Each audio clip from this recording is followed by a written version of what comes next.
but before I get ahead of myself, you spent years working in we were talking about this earlier, years working kind of in stunts for some of the biggest and best in the industry, starting with Total Recall with Arnold Schwarzenegger. How did that job come about?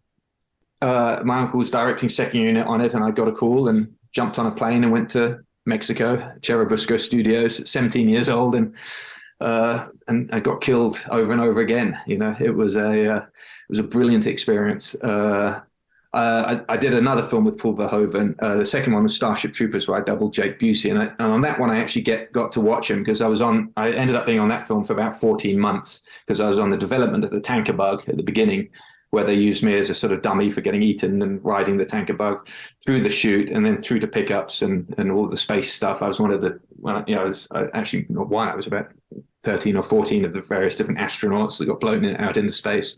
So it was really, great to watch Verhoeven. I'm still an enormous fan of his. I think he's one of the greatest living directors. And, but unfortunately, his work will be recognized by generations to come, less than it is right now, which is what you see when you see a true artist working a lot. I've studied painters and so many and composers. So many of them were not recognized until long after they died, and comprehension of the actual effect that they've had on the art was not fully realized. So you mentioned Starship Troopers. You actually went on to work on a lot of truly cult classic films like Mars Attacks. You said Starship Troopers, Galaxy Quest, The Thin Red Line. I mean, there's literally probably hundreds of steps we could talk about. Which of your stunt jobs left the most impact on you?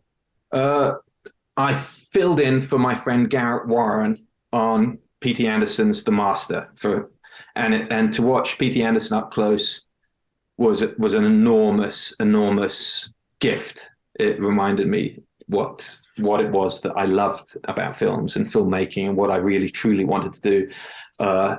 It was someone who was fiercely dedicated to doing the film his way, and story, character, performance first. Everything else just didn't matter. And I thought that's so audacious, but so difficult to do. But having said that, Spielberg and Branagh as well were just incredible to watch. Spielberg, like Ford, is a 1 or 2 take guy. I saw him do 2 takes with Tom Cruise, but I never saw him do 2 takes for almost anything else. And that doesn't seem like much, but when you're talking about 600 extras, moving camera, special effects, integrated blue screen, and a camera that ends up on its back, looking up through the crowd as they're charging over it, and in one take, admittedly, he's working with the best crews in the world and the best talent, but still the sheer courage to do that and audacity, and at his age, and I hate to use that because, that's not an excuse or it doesn't mean anything, but still to be working like a young, tyro in his 60s at that time. He's in his 70s now, I guess. It's for me, it's just amazing. It's, to understand it, you have to kind of have done it a few times. You have to have directed a few times to have the comprehension of how terrifying it is when you're sitting there wondering, should I do another take?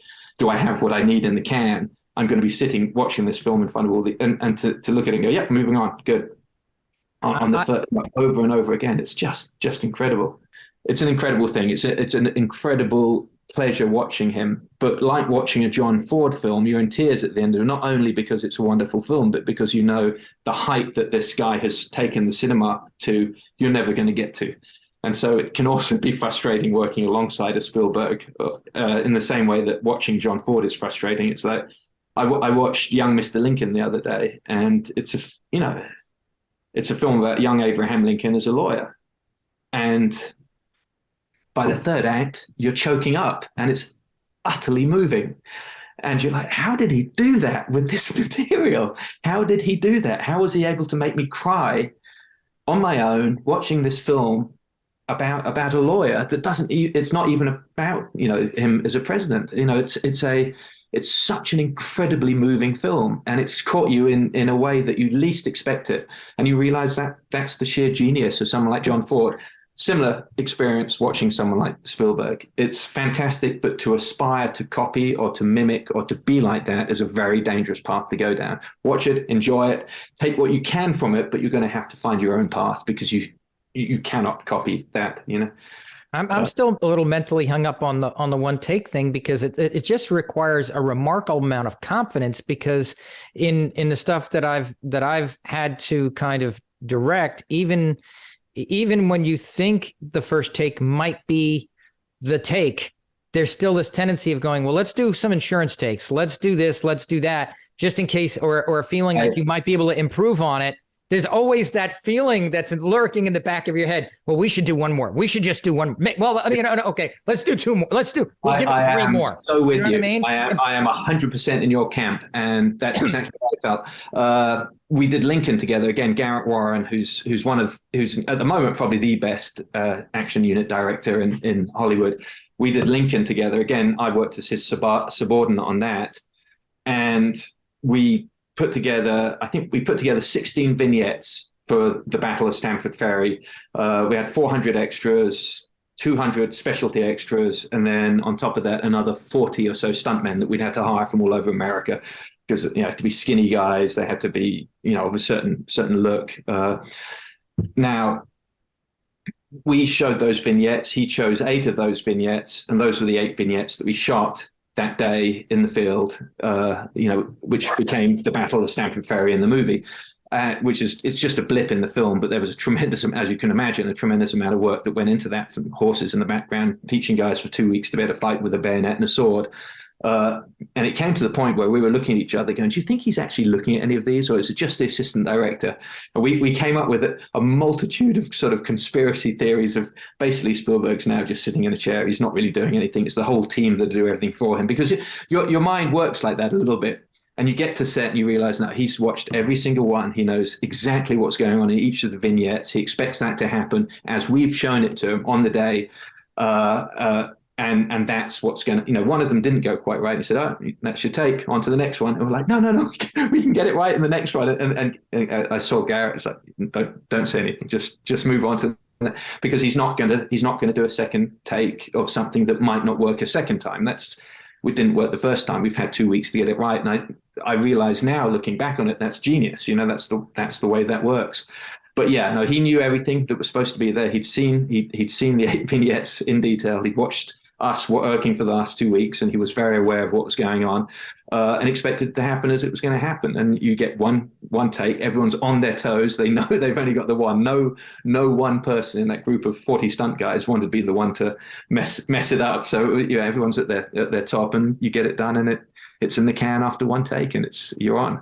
And now, before I want to get into your work as a director and writer, but before I do that, I did want to ask you one more stunt question. What would you say is the hardest stunt you've ever had to perform or coordinate? It's car stuff, because you have things are going fast. If anything goes wrong, people get hurt very, very quickly.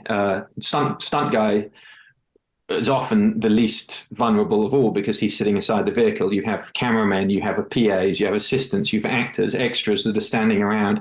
Everything has to be, especially if you have multiple vehicles. We had a truck driving through the Utah desert outside of Salt Lake City. The truck is coming towards us, and we have a open top Cadillac, pink Cadillac, with 4 actors in it, 2 in the front, 2 in the back. And the car has to do a 360-degree skid and then pass the truck. And you're doing this and realizing, you've got 4 actors that could be beheaded if, 4 stunt people, doubling those actors that can be beheaded if the car tips over. So they have grab holders, between their legs, which are, and obviously 5-point harnesses on, that they can duck into the seat. Actually 2-point harness, because you need to be able to duck forwards.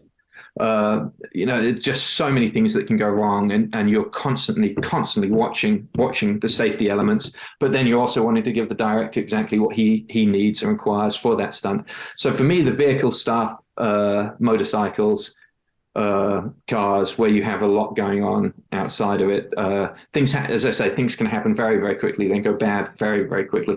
I'm not an enormous fan of fire. I don't like high falls. They make me nervous. I think in this day and age, you can use a descender on a person, which is a controlled rate of descent on a wire, and we just paint the wire out later. So I'm always very skeptical when I work with someone, a director or a producer, that particularly wants to do a high fall in the old school way. So many people hurt themselves doing that and died. You're missing the bag, hitting the bag wrongly, hitting something on the way down, jumping off the wrong way. I think it's a needlessly dangerous stunt that I'm quite happy if it goes away. It should be done with a fan descender now, and that way you can stop someone right Yep. before they hit the ground, and it looks fantastic. They can have full, exactly the way you want them to be in the air or upside down, head first, without any concern of having to. Because what you would have to do in the traditional high fall is just before you hit the bag, you do what was called a round off, which is turning around. So you hit it with your back and lower, your bottom and lower back and hit it safely.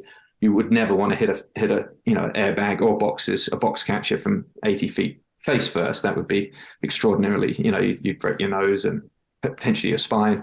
So you do a whip around, and sometimes the whip around can take off the last 30 feet of it or more, because you're turning at that point. So the stunt is actually only good for a very short period anyway. So it's much better to do a wire. I don't like those. It's tricky. It's one. You have to be aware of what is dangerous. But then when I'm making a film, I want to push to the very limit. So I like to push those difficult ones, and then watch my stunt guys come up with answers. I'll work with them. We'll figure out how to do it safely.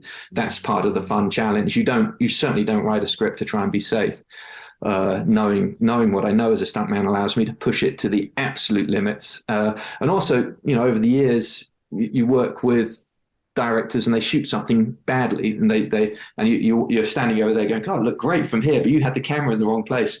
I'll take a photo of this, make a sketch, and I'll use this on one of mine down the road. So it can be quite good territory for experimenting and R&D, working as a stuntman. I've been so lucky, David. It's been fantastic.